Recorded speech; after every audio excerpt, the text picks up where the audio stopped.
What's going on, guys? It's your boy Scare Soldier back with another Borderlands 3 video, and in today's video we are going to be looking at the newly buffed Dallas MG called the Sleeping Giant. Now the Sleeping Giant has been given a ton of buffs, and we're going to be talking about that in a second, but first I want to show you the stats real quick of this one right here. So we nearly have 3,000 damage times 2.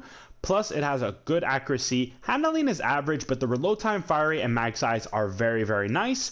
This is a high-powered weapon in terms of damage per second. You have high fire rate, good mag size, and a solid reload time with decent damage. So overall, it should put out some good damage for us. Now, while the Sentinel is active, we gain 100% crowd damage with this one, so it's gonna be perfect for our Zane.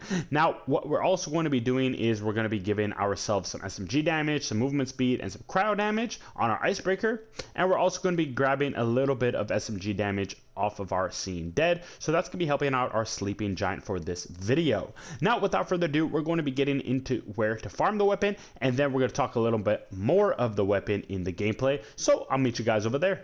Alright guys, so we are at Lecter City where we're going to be looking for One Punch. He's going to be dropping us the Sleeping Giant. Now we already killed him and we got lucky enough to actually get one to drop right here. But there is going to be a code if you do want to farm One Punch. So the code is, the one I remember anyways, is you press this button once here. Then you go over to this wheel, you press the wheel once. Then you press this lever once, and then you press this latch over here twice. 1, 2. Then the door should open, and that's where One Punch will appear. You kill him, and you will hopefully have a chance to get the Sleeping Giant. He also has a chance to drop you the One Pump Chump, which is a great shotgun. But anyways, that's where you come to get this weapon. Now we're going to take you to some gameplay and show you how good this gun is. So in this example right over here, we have the Sleeping Giant, and I want to show you guys the difference between the damages when you have bonuses and when you don't.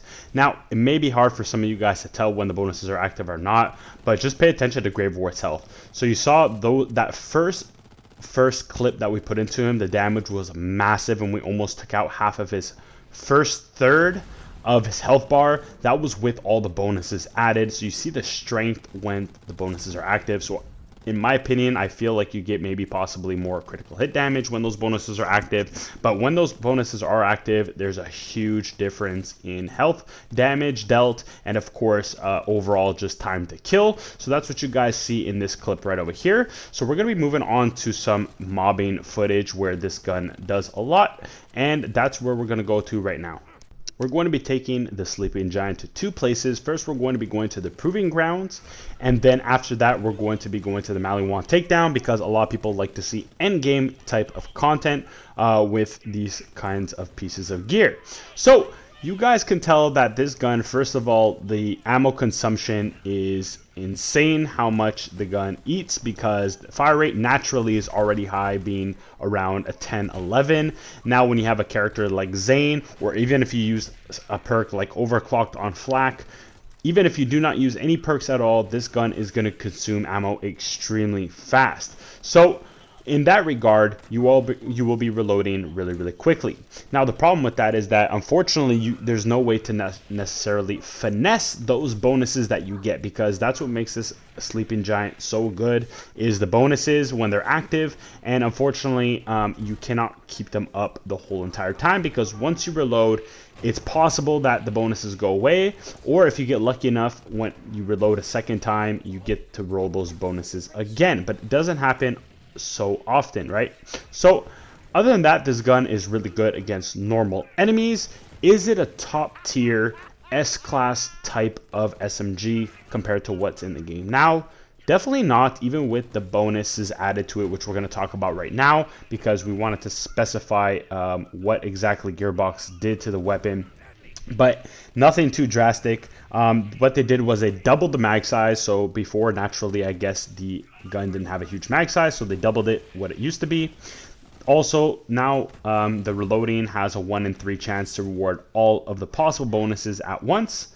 And then you get an increased weapon damage bonus. So as I said before, the Sleeping Giant's bonuses include fire rate, reload speed, more damage, and I think accuracy, obviously, in fire rate as well. So those are the bonuses you get with the Sleeping Giant when you do roll them. So that's what Gearbox did. You guys see that we're killing enemies extremely fast. It's just that we have to reload pretty much after every single kill because, again, the fire rate's insane on the weapon. But nonetheless, it's a fun gun to use. Would I recommend you guys take so much time out of your day to farm it? Well, sometimes you guys might just get lucky because it is also a world drop. But again, it's not a top tier SMG by no means. There's far better SMGs in the game, but it is a good one. I would rank it probably like a B class type of SMG, but that's my opinion on it. Hopefully the video helped you out. I'm glad that they are buffing more and more weapons in Borderlands, which is really, really good. We're going to be checking out some more in future videos, so stay tuned for that. But I'll be catching you in the next one. It's your boy Scare Soldier signing out. Peace.